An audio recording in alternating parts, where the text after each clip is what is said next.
further ado, let me introduce Thomas Brazelton, who will tell us about maximally inflected curves. Awesome. Well, thank you, Taylor. Thank you to all the organizers for throwing this awesome conference. I've had a chance to meet new people and to get to know a lot of other people who I sort of knew and talk math with a lot of amazing, amazing mathematicians in the same space. So I come not from really algebraic geometry or from numerical algebraic geometry or anything with a lot of polynomials. I come from homotopy theory, and I'm sort of a recent convert to real algebraic geometry and all that it has to offer. But I guess in the interest of having little stories about Frank, my first mathematical trip for a few years, because we were all sort of not traveling for a little bit there. I forget exactly why. It's a bad memory. Yeah, I think I blocked it out. But it was down to Texas A&M to meet with Frank and give a talk. And I remember going in to Blocker Hall, is it? Yeah. And doing math all day and then going back to the hotel. And I was sitting typing furiously. And I talked to my mom on the phone, and I was telling her about my day. And she was like, you need to calm down. She was like, this is the most excited I've heard you in like 2 years. And so I think probably a small part of that is not traveling for a little bit. You get really antsy, and then when you get at the board of people, you get really excited again. But a big part of that is that Frank just like exudes mathematical excitement, and it's really hard to talk to him without feeling that. So I was like at 10, 11 p.m. still typing. I'm like, I'm still ready to go. Like, so. Well, that's how you get your money out of it. You get your work out of the travel money. Exactly. Yeah. Okay, so today I'm gonna say some things out loud, and then I'll start writing a little bit more. So if you get lost, it's not really the main focus of this. But the question that I want to ask about is a really vague one, which is, what is the shape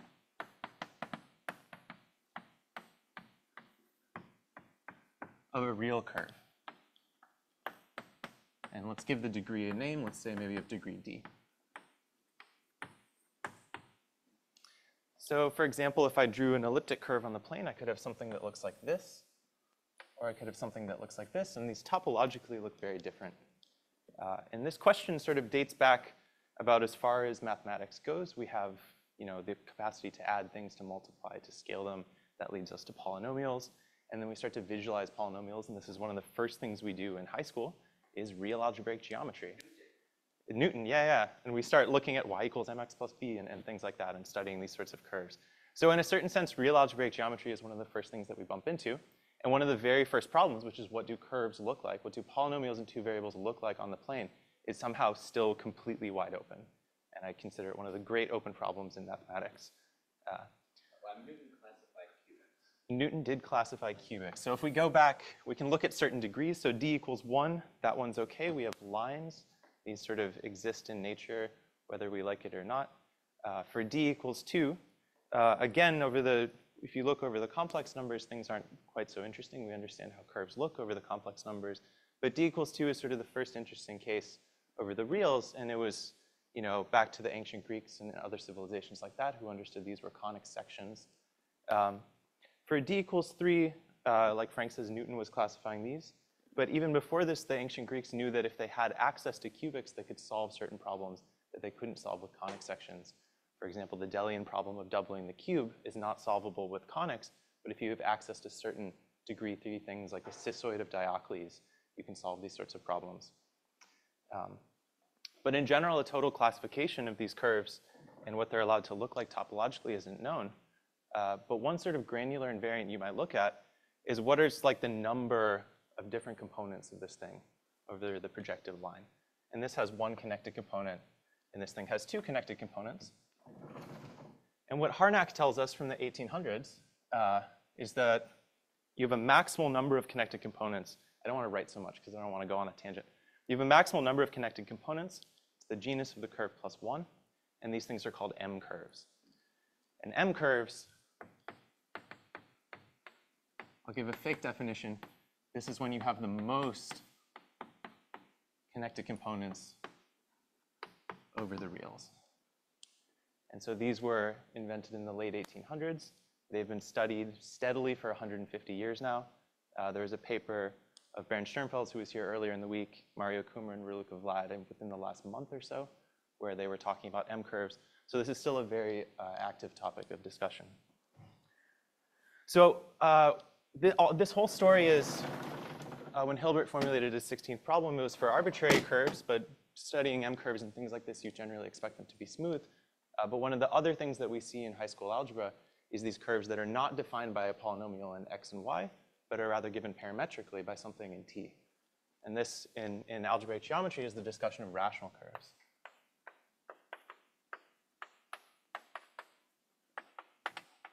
So what about rational planar curves of degree d?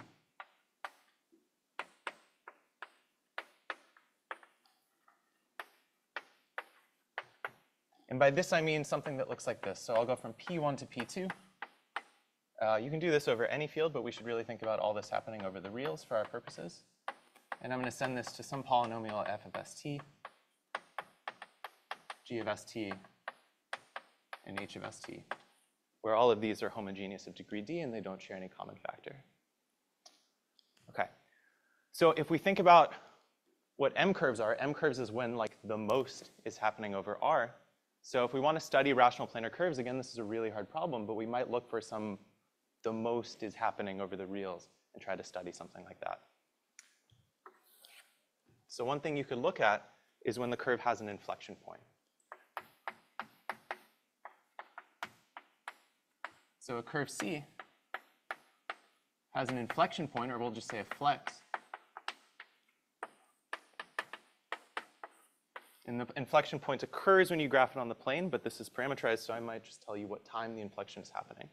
So a curve has an inflection point at maybe, let's say, some point on the curve.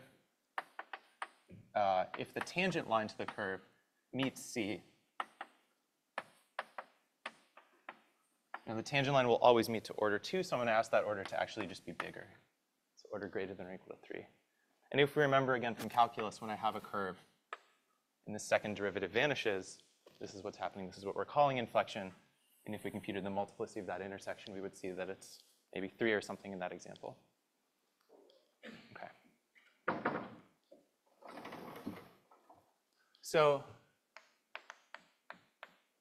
a curve C that's given by the data of f, g, and h inflects at some time t. So maybe I'll work on a chart. So this t is living, sorry, let me call it t naught. It's living on an affine line living in P1. If and only if, when I look at, let's say, the position of the curve, so f of t, g of t, h of t, I look at a velocity vector, and I look at an acceleration vector, there's some dependence between these. Okay. So the determinant of this, what I'm asking is when I take this determinant and I evaluate it at t equals t naught, this is equal to 0. Okay. And we might recognize this object from an ordinary differential equations class. This is what's called the Wronskian of these things. So we'll call this the Wronski of f, g, and h, and it'll be some polynomial in t. And I'm asking for t naught to be a root of this thing. Okay, so I'm going to leave this up. And I promised you we were going to do something with like the most happening over the reals. So here's this definition. That's due to Harlamov and some guy named Satile. And it says a curve is maximally inflected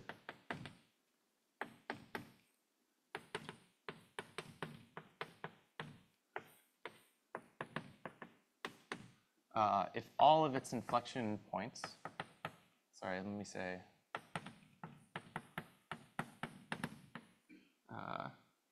inflection times, maybe I should say, are real. Okay. So I've got this polynomial right here. This is this Wronski polynomial. And I'm wanting it, I can just sort of look at it and I could factor it and I can ask how many of its roots are real and how many are complex. And what I want to happen is I want these curves to inflect at real times. And that's what we're asking. And so I can look at this if this is degree d. So let's say this is degree d, so it's t to the d plus some stuff. This is degree d, so it's t to the d plus some stuff. But I can do some sort of column operation. I can get this down a degree. I can get that down 2 degrees. And when I sort of count the degree of this overall, what I'll see is that a rational curve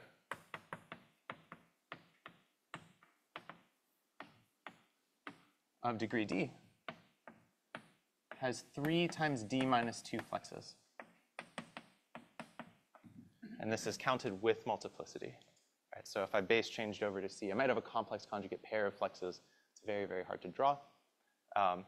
But at least when I count with multiplicity, you just don't draw it. Yeah. Okay, sure. That's like what's the safest way to go skiing? You don't go skiing. But sure, yeah, point taken. Okay. So,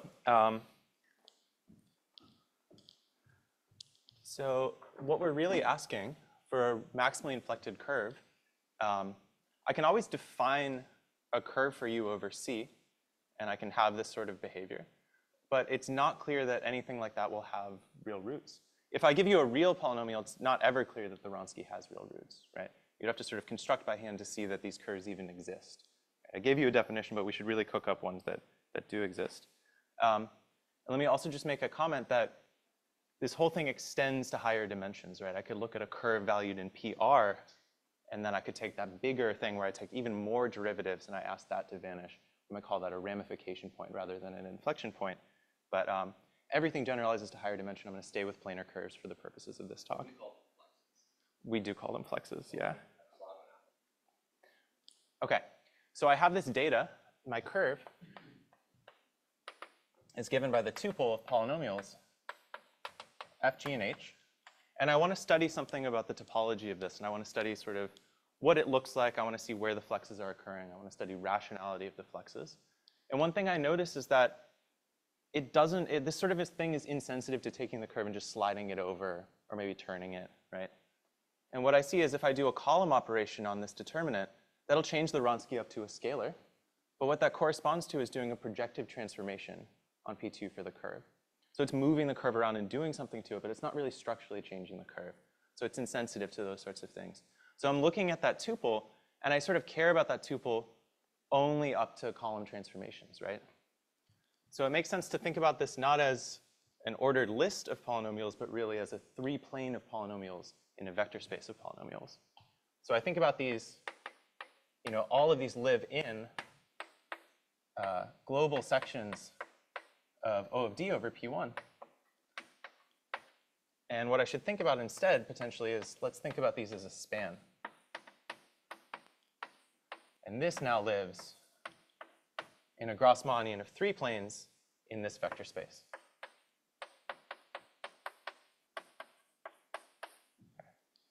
So these sort of constraints that you have on flexes and things like that for rational curves, they're really coming from your ability to understand things as linear subspaces of these linear series on P1, and you get stronger things like stronger Pluker formulas for rational curves because of your capacity to do things like this.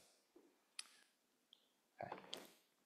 And now, from this perspective, I can take a 3-plane here, and this is D plus 1 dimensional, right? Because I'll have D plus 1 coefficients to define something like this. And I can think about this Wronski thing that inputs a Grassmannian and outputs the Wronski polynomial, and I'll extract the coefficients of that polynomial, and I'll note they're well-defined now up to some common scalar, because I was allowed to do these column operations. And what this tells me is I go to a projective space of dimension 3 times D minus 2. And this is what's called the Wronski map. Okay. So to be super clear, I'm inputting this thing right here, span of FGH, and I'm outputting the Wronski of FG and H of T, and I'm extracting the coefficients of that and viewing this as living. So maybe I should say, actually, this is the projective space of polynomials over your field in T of dimension at most P1 OE 3 minus 50. P1. Sections of OE, or 3E minus 2 of P1. Yeah, that works. Yeah. Cool. Okay.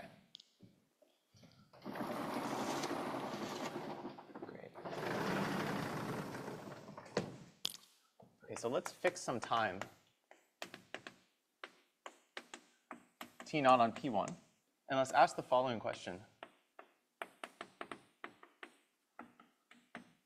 What is the locus of planes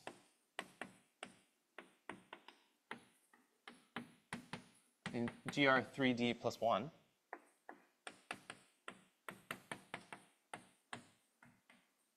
so that the Wronski polynomial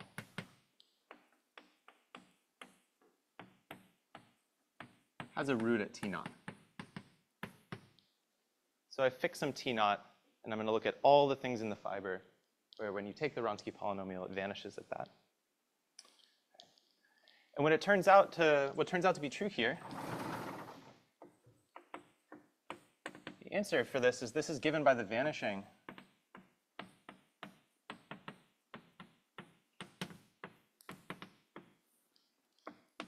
of a single Plucher coordinate.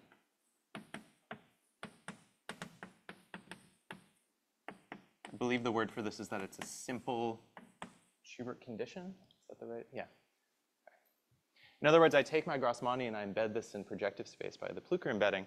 And this locus is the same as taking that and chopping it with a specific hyperplane in projective space.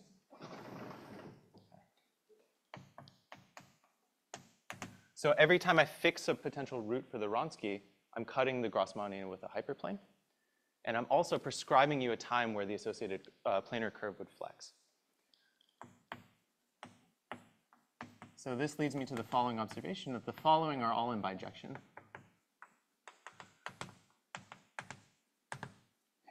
So this is, sorry, let me fix some data before I write this. Let's fix some times T1 through T 3D minus 2 on P1. And let's say they're distinct for our purposes. Okay, now the following are in bijection. So the first is, let's say, spans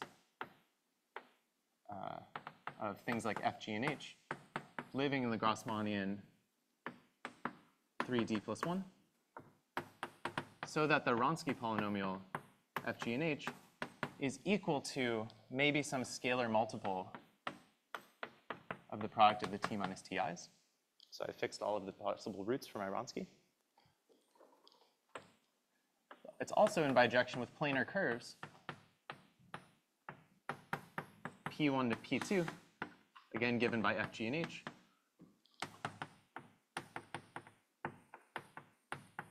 That inflect at Ti for all I. And this again, now this is considered up to projective linear equivalence.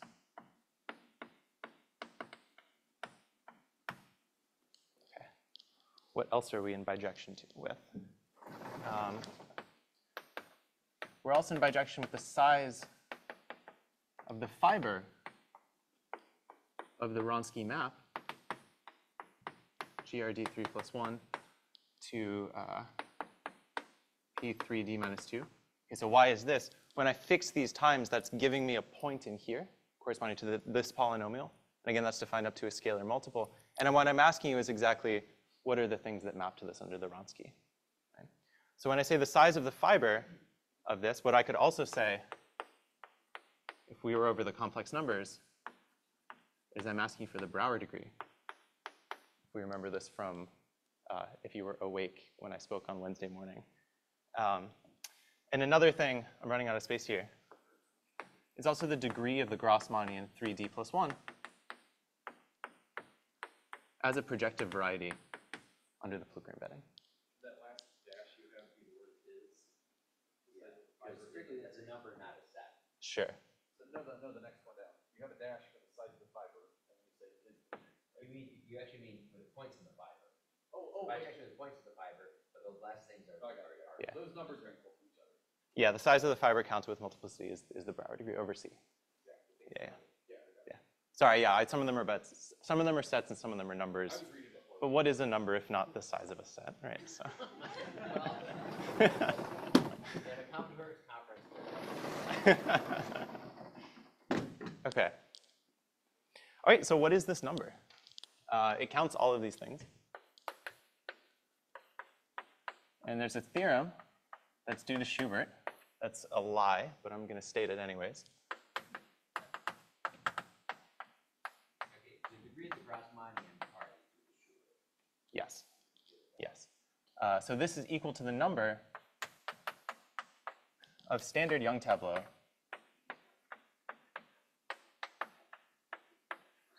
Frank knows a lot of history, so I assume he already sees where the lie is.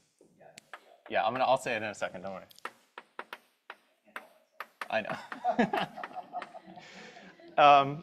So this is the size of the number of standard Young tableau of size 3 times d minus 2. Again, remember what this is. I think we've seen this in maybe a couple talks. I'm filling out numbers 1 through however many boxes I have. And what I'm allowed to do is I can always go to the right or down in such a way that I'm weakly increasing, or I'm just increasing along rows and I'm increasing along columns. Okay, so the lie here is Schubert did this in the 1880s, and he wrote down this number right here for Grassmannians, incredibly complicated thing, all these crazy formulas that he had almost no justification for that all ended up being correct. And he did like multiplication of Schubert conditions before we had a visual calculus for actually being able to do them. He wrote down like conditions in these crazy formulas. And then Alfred Young came out in 1900 and formulated Young tableau.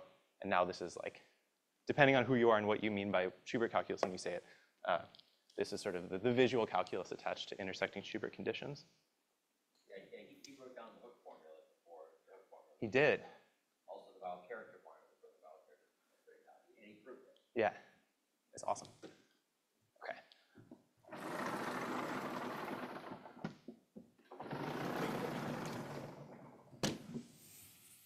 All right, so this whole story is over C.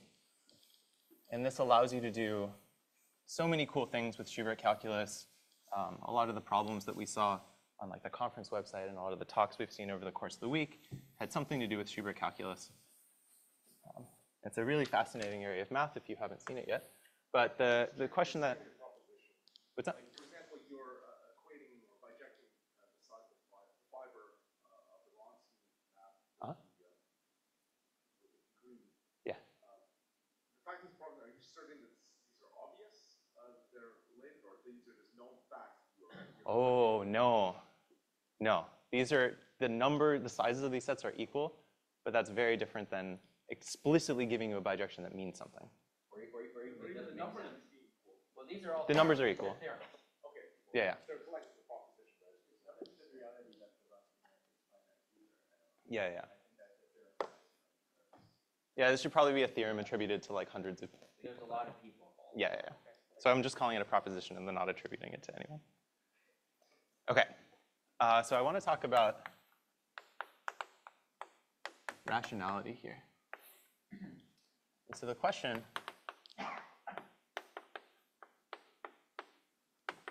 is, what does rationality of the flexes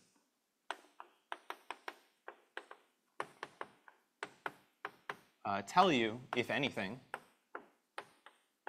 about rationality of the curve? You mean rationality of the field definition. Yeah, yeah, yeah. Yeah, sorry, whether or not it's defined over R. Okay, so there's this beautiful theorem that is still, as many theorems, still referred to as a conjecture. So the Shapiro-Shapiro conjecture, and this is maybe I'll call this like a planar curves version of it. It's a much stronger conjecture, but I'm going to just phrase it in the context of this talk. And what this says is a maximally inflected curve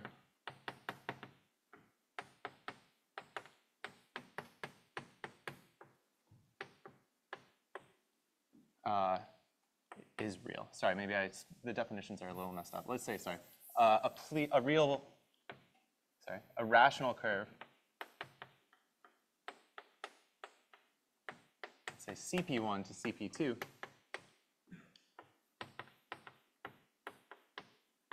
with all real flexes is itself real. All right, so this is a really powerful statement. And I want to say, yeah.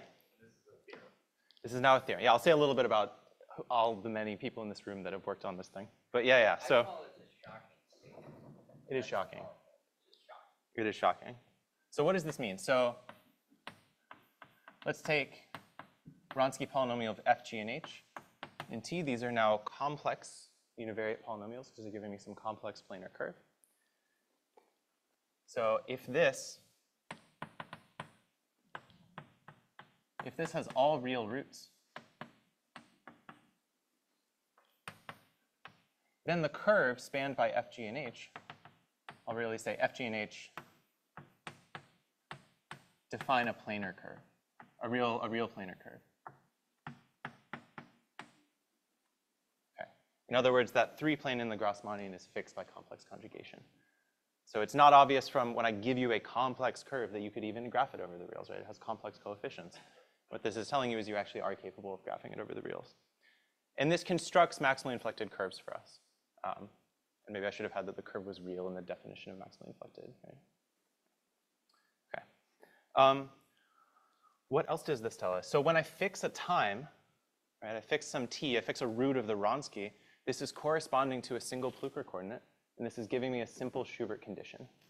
And what this says is that if we fix I'll say nice, real Schubert conditions,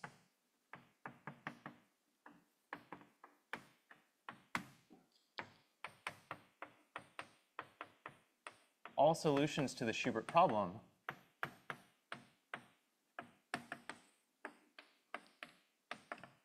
are themselves real.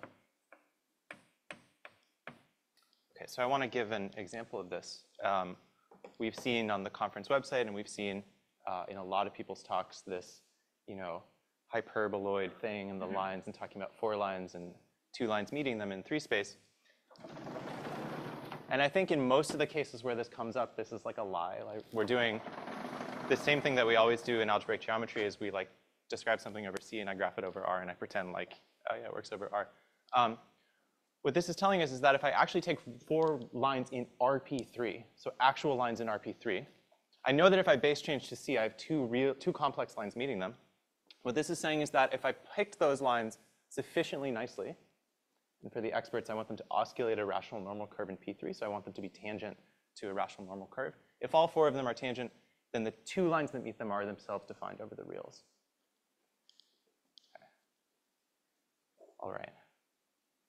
So this sort of thing also gives us a, like I said, this first of all proves the existence of maximally inflected curves, but it also gives us a recipe for cooking up maximally inflected curves. They existed as a realm before. Yeah. It shows that like every possible one that you could be, it gives you a lot of them. Yeah. So to get a maximally inflected curve,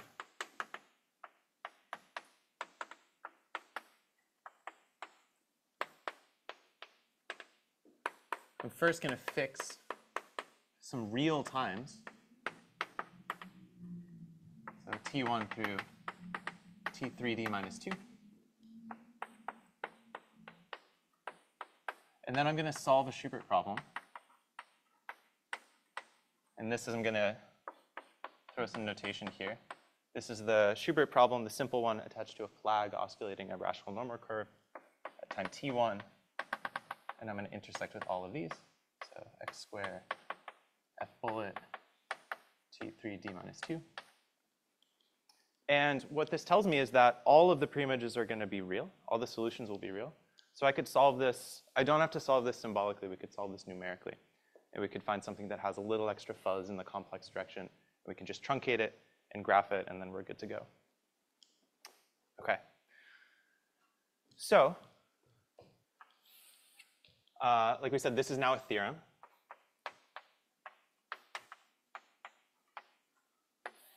And it's been worked on by a lot of people, many of whom are in the room with us right now. So Frank solved this in a special case in 1999, I believe. So Frank's result was there exist real times that you can put here so that all solutions are real. And the full power of the conjecture says any real times you picked would solve this. This was work done by Eremenko and Gabrielov in what year? 2002, I think. I think it's published in 2002. And they proved this for, again, right, this is an instance of a more general problem for GRK, and they proved it for GR2n. It was finally proven in sort of its full power by Mukin, Tarasov, and Varchenko in, I want to say 06, but I think Jake says it's 06. It was online in 06 maybe, and then it was published in 09 or something like that. And this uses some like incredibly complicated tools that I believe are derived from mathematical physics and some really powerful commutative algebra. It was reproven using completely different methods by Jake Levinson and Kevin Prabhu in 2019, 2018.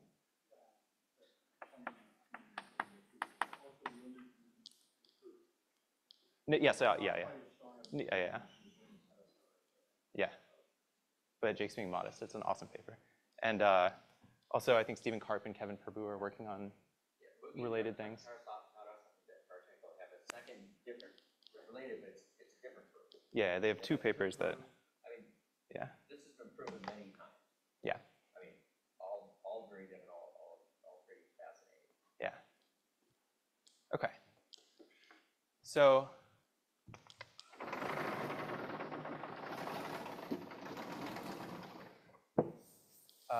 I'll sort of write this question out. Well, maybe I'll just say this out loud because it's kind of a digression from the talk, but Alex sort of asked something related to this a second ago, which is we've got these abstract bijections between all of these things. And we can ask to what extent you're allowed to make these explicit. So if I had solutions to a Schubert problem, I could graph the associated curves. Can I put these sorts of things in bijection with standard Young tableau? And in some senses, we know roughly how to do this. Like if you're really approaching the boundary in a very specific way, there's really cool work of Kevin Prabhu that shows you how to put fibers of the Wronski in bijections with Young tableau. And then it was, yeah, I think it was in Eremenko and Gabrielov's work, yeah. But sort of a vague question in that direction that I've been talking to Frank and to Jake about is how do you go between real planar curves with prescribed flexes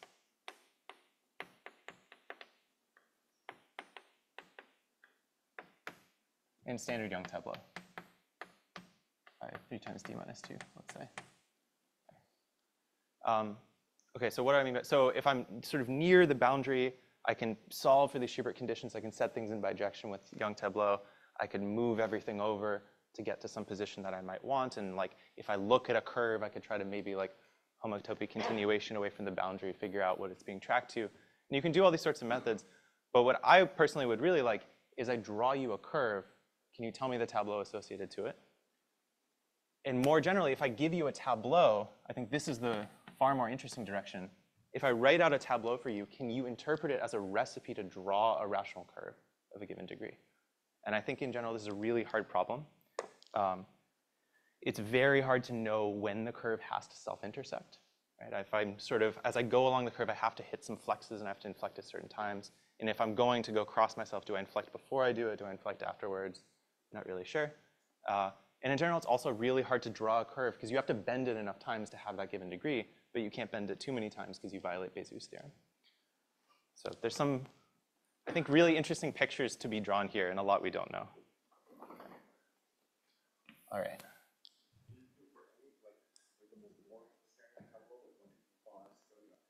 I can tell you how this works in low cases for sure, yeah. But I think broadly we have no idea. Okay, so the definition of the Wronski map.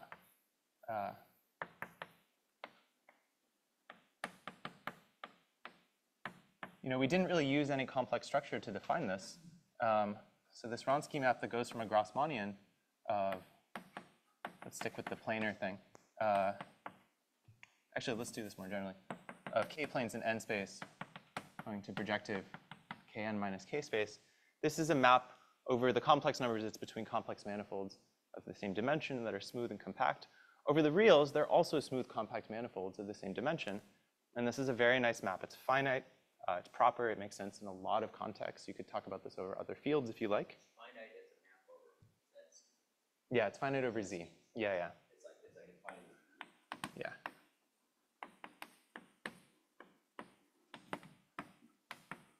And maybe let's say in a broad setting. Maybe all possible facts. The integers have control all of it. Yeah. You're speaking my language now. Okay. So what could I do if I'm working over the reals? I could take a point in here, and I could look at the pre-image, and in general, right, it'll lie on some open chart. And I can take that open chart, and I can just restrict my attention to the open chart. So, I can look at all the fibers lying on an open chart over R. And when I do this, what happens is I get something that looks like this, R times K n minus K.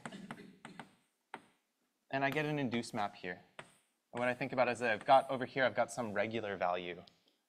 And in the pre-image here, I've got all the different fibers of the Vronsky that are all lying on that affine chart. Okay.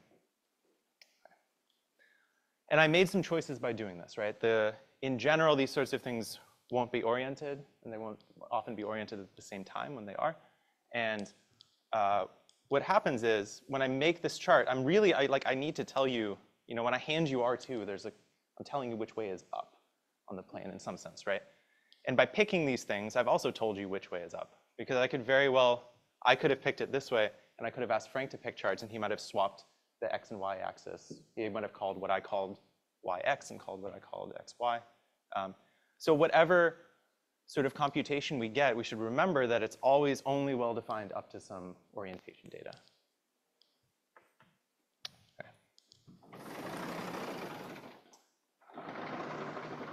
Okay. But I talked a little bit Wednesday morning about Brauer degrees and about sort of counting fibers over the reals together with that orientation data. So because this is a nice map and because I can sort of restrict my attention to charts, I can look at this induced map. It's polynomial, it's lovely, and I can compute its Brauer degree.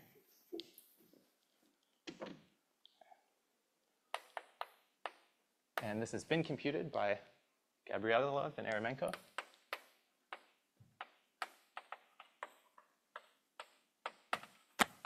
This, I think, was 2003-ish. There's a series of 2 papers that do it, and the second paper does it in full generality and says this is the Brauer degree. And just to remind you what the Brauer degree is picking up over R, right? It's picking up the multiplicity of each of these zeros in the fiber, but together with this orientation data, it's together if there's a little neighborhood around this point. When I map it forward, is it flipping over, or is it staying pointing up in the same way? The Brauer degree of this restricted Vronsky map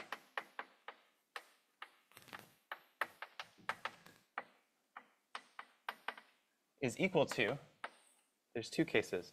So I'm going to have 0 if n is even, and I'm going to have what's called I k n minus k if n is odd. Okay, so what is this I k n minus k? This is I'm going to sum over all tableau of size k times n minus k. And I'm going to sum a -1 to the number of inversions on the tableau, which maybe I won't define, but I hope people know. And again, all of this is only well-defined up to some sort of common scalar that would come from flipping this. If I flipped the orientation on this, every single local degree would be multiplied through by a -1. So I should really throw an absolute value. And now I get some well-defined thing. Okay. So a question that we could ask, and a question that I've been very interested in. So this whole thing is the sum over all the local fibers. It tells you if I count in every single fiber and I sum up the local Brauer degree, in general, they won't have much multiplicity, but I'll see a +1 or a -1 for everything in the fiber. When I add these up, this is what I get. And my question is, each of these points in the fiber is representing a rational curve for me on the plane. So what does the local Brouwer degree, what is the local degree, which in general is a +1 or -1, mean in terms of the topology or the geometry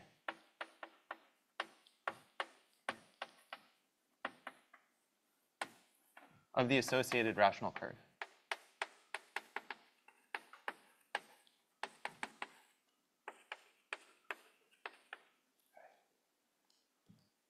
And in general, we don't know the answer to this.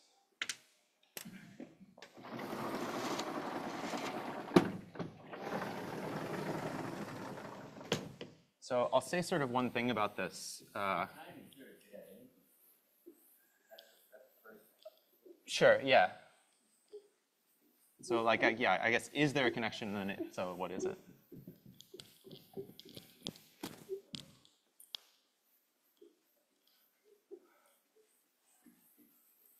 So the Wronski, it counts things that are solving simple Schubert conditions.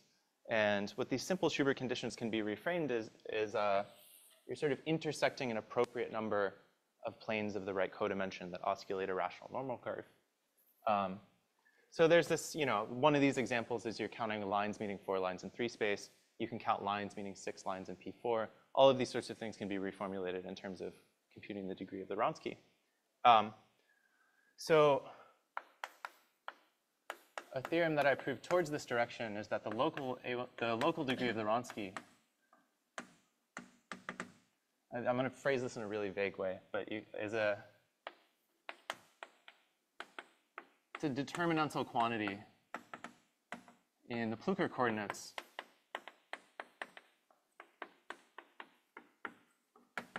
of the planes the solution intersects.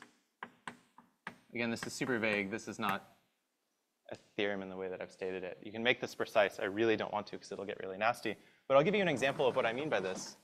And this example hinges very, very heavily on work of Padna Srinivasan and Kirsten Mikkelgren. Is that, let's say I've got my 4 lines. Maybe let's say, actually, I've got like 6 lines in P4 or something. And I look at a line intersecting all 6 of these, which hopefully I'll be able to draw. Okay. Then I get 6 points on this line. And one thing I could do is study these 6 points and look sort of among the 6 of them at the pick 4 of these and look at a cross ratio. And take all those cross ratios and put them in some big matrix and take its determinant. And this is roughly what you're picking up as the local degree of the Wronski. And for more, there's more precise stuff on this in the literature if you want, or I can tell you more about this after the talk. But this is roughly what you're doing. OK, but again, this doesn't answer the question over here. This is still in terms of solving a Schubert problem and doing something there. OK, so I'm going to tell you a totally different thing, and then we're going to bring it back to this. And it's this question of interpolation.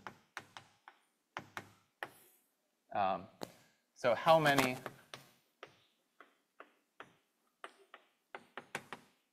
rational curves of degree d interpolate or pass through 3d minus 1 points on P2? Okay. So the answer to this is ND. That's, I guess, not an answer, it's notation. But what I could say is, OK, what are some easy examples of this? Let's say I had D was equal to 1.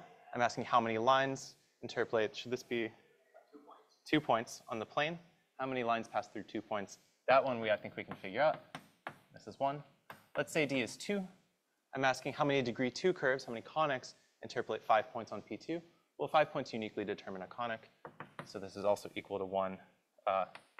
And 3, I know Taylor knows this, is equal to 12.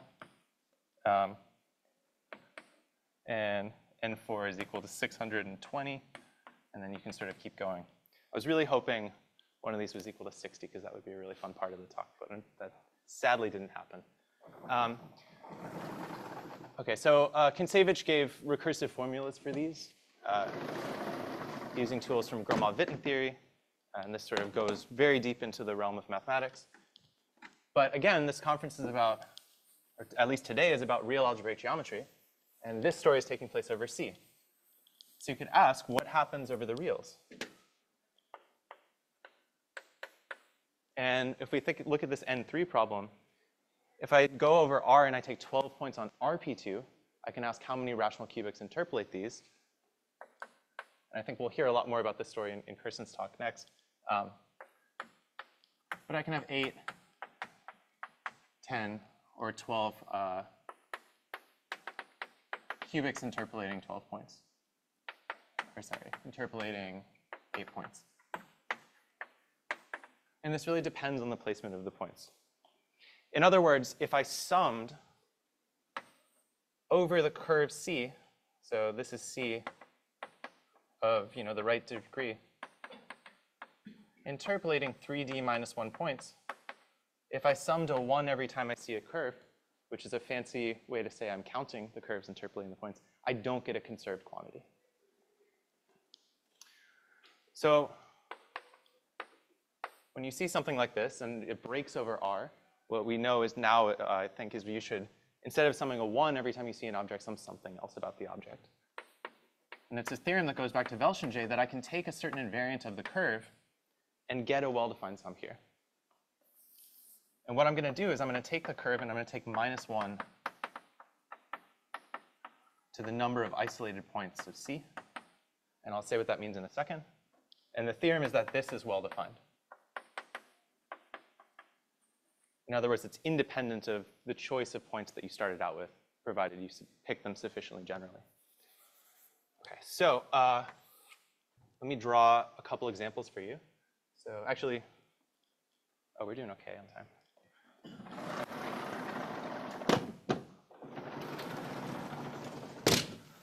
A little more space for this.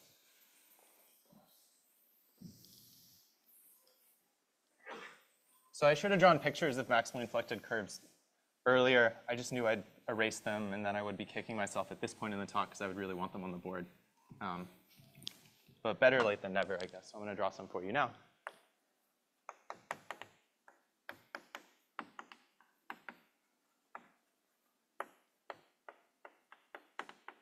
So here's one of them.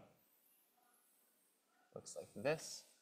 It has, so 3D minus 2, D is 4 here. I should see 6 inflection points. And then I've also got these extra points that lie out here. And these are what are called isolated points because they're real solutions to this curve, but they have complex tangency. If you want to think about this in like I've got some sphere, that's my CP1.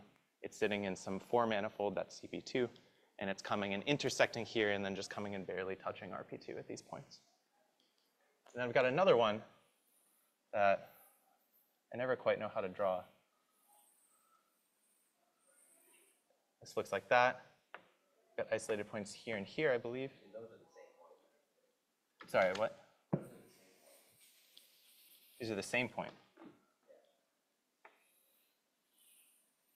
Wait, but I have 2 isolated points for these. Yeah, but they can't be this because then the antipodal points are identified. Do I want to put them here and here? Yeah. OK, yeah. Sorry. It's the problem with having me in the audience. OK.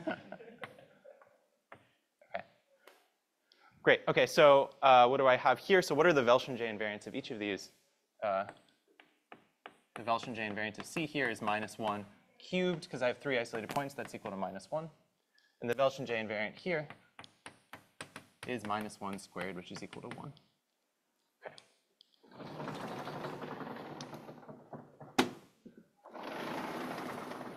So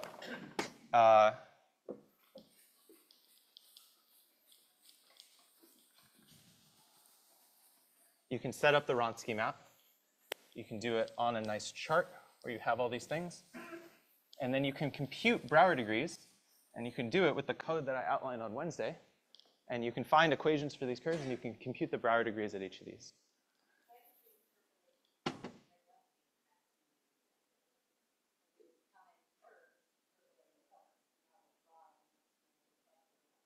Yeah. I brought up this problem just to motivate the Brazelton invariant. Yeah. They're not a priori related, but they have to be in some way, right? Well, they're both rational curves. I think that's the only relation. That is the only relation right now, yeah. Okay. So what I see is that for this curve, if I compute the degree of the Wronski, I'm going to fix some chart, some sort of ambient thing that's happening, and I'm going to compute the degree of the Wronski on the chart. Again, it's only going to be defined up to some scalar due to orientation, but let's fix the same orientation to compute degrees on each of these sides.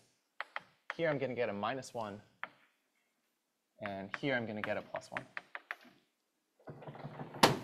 Okay.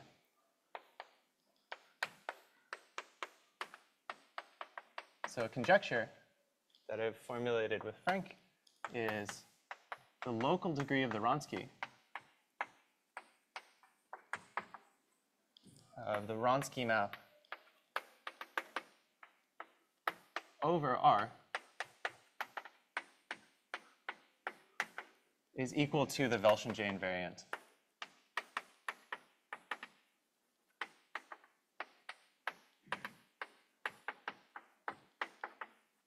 of the associated rational curve. The associated curve. Okay. So this is really, like Frank said, it's mysterious to suspect that there would really be like any interpretation of the local degree in terms of the geometry of the curve. It's very cool that it appears to align with some things that are coming from Gromov-Witten theory. Maybe let me just say sort of what we know about this so far. We can prove it for degree 4 curves. This relies on work of Frank and Harlamov that classifies degree 4 maximally inflected planar curves up to isotopy. We guess it's true for degree 5, and like computationally, a million examples can't be wrong. That's a lot. Yeah, a million examples can't be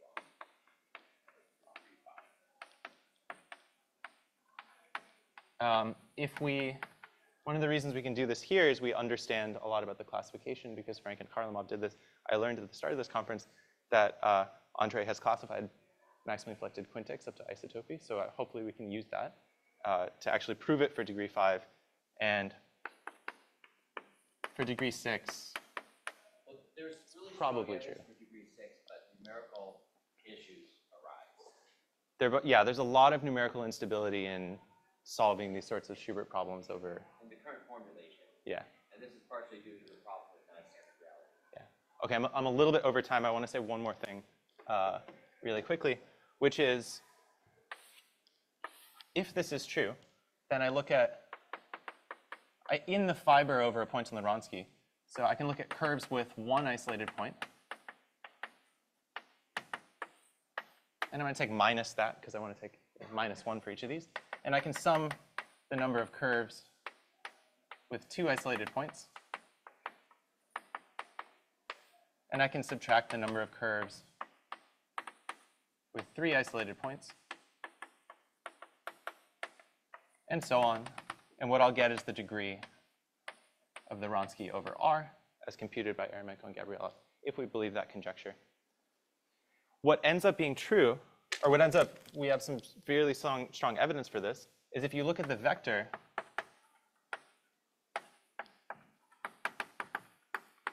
whose ith entry is the number of C that has I isolated points, this thing appears to be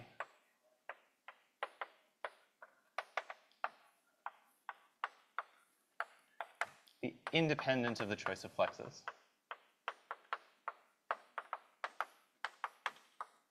Okay. So what do I mean by this? So I fix some isolated points downstairs. These are living in that projective space. I go upstairs to the Grassmannian, and I look at the rational curves that interpolate these points. And I count how many points in the fiber have 1 isolated point, how many have 2 isolated points, how many have 3. Those quantities appear not to change when you vary around in the base. And I want to just clarify that this is independent of that conjecture. We have to believe it to align the global degrees, but this conjecture wouldn't imply this. This is sort of a strictly stronger thing. And I'm a little bit over time, so I'll thank you there.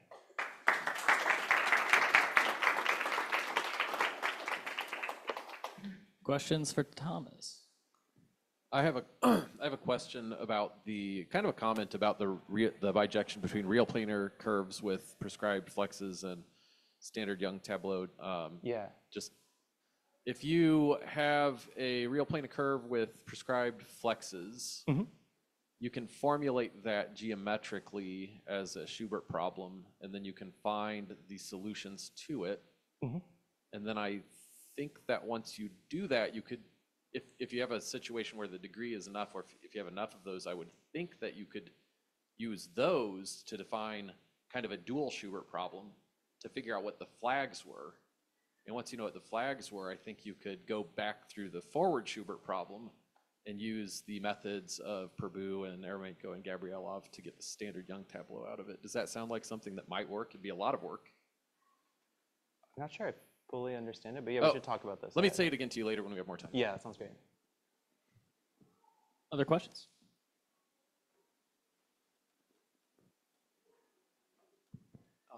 Can you say some more about why you believe the conjecture about the Balchinger invariant? Like, do you think it's true about d equals 6, or do you think it's sort of a first guess and given the challenges of computing? No, this is like a faith thing. This is like I really want it to be true. The evidence is, so the problem with d equals 6 is there's numerical instabilities for counting the number of isolated solitary points in the current formulation. But whenever Julia homotopy and the add-ons I wrote have not died like a fish in a tank, the answer is yes. We can exactly get it. But half the time, it's like your goldfish is dead, okay? Like maybe 3/4 of the time. But when that doesn't happen, both of these are true. So I feel very good up to degree d equals 6, the data. I will say there are things about extended descent sets that we were working on that start failing at degree 7, so it's possible something like this might not work, but.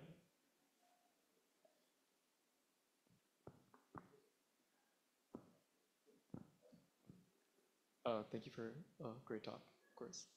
Can I ask you to say a word or two about, like, you're using the classification of degree 4 curves, and maybe you can use it for degree 5 curves, Yeah. isotopy here, but like, what are the, I'm guessing there's some A1 homotopy theory that you have to put under the hood for the, no. Okay. Yeah, like what's, yeah. What's crucial here is, let me draw these a little bit differently, that the bitangents are going to separate the isolated points from one another. Let me draw this. This is not my argument. This is in Frank and Karlomov's paper. But the bitangents will separate these isolated points. So as I do a rigid isotopy, or as I do some sort of isotopy of this thing, They remain separated. the isolated points can never cross over a bitangent because it would violate Bezout's theorem, right? So they have to remain away from one another. And you think similarly? I can talk about critics. Please, yes, yeah.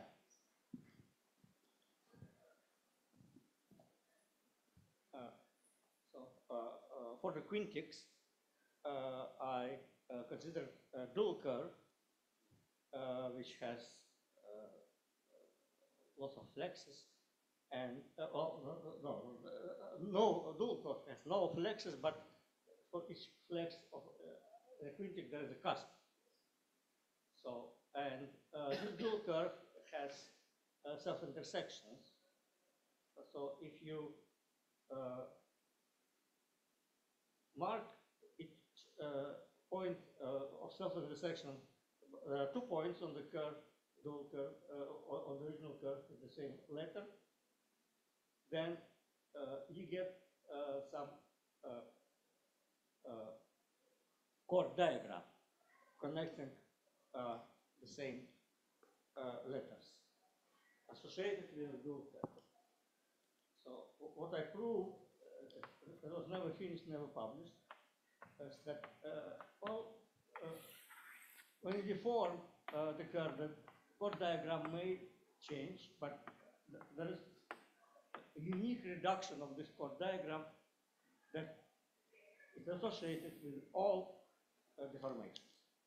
So I have exactly an explicit list of chord diagrams of dual curves, and for each if you are given a quintic,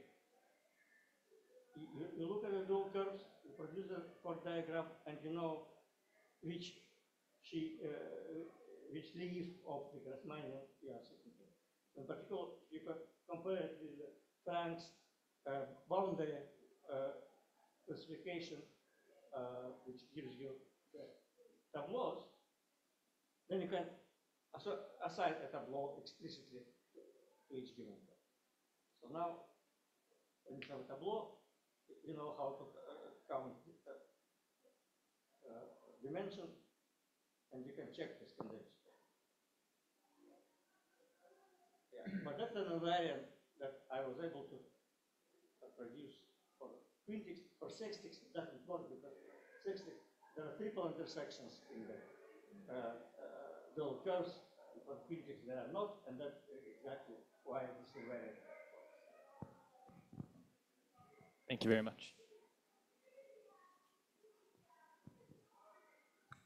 Can you say a word about why you believe the vector of number of C with I isolated points might be constant? Million calculations can't be wrong. Yeah. So that actually, the same route of the vector, it wasn't necessarily a conjecture, but it was observed in the paper of Karlamov. We have a Yeah. couple of papers. It showed this. This extends to higher order flexes where the conjecture we have does not appear to. I think that's how we initially formulated the conjecture too. We were looking at that vector and noticed the alternating sum was equal to the degree of the real Wronski.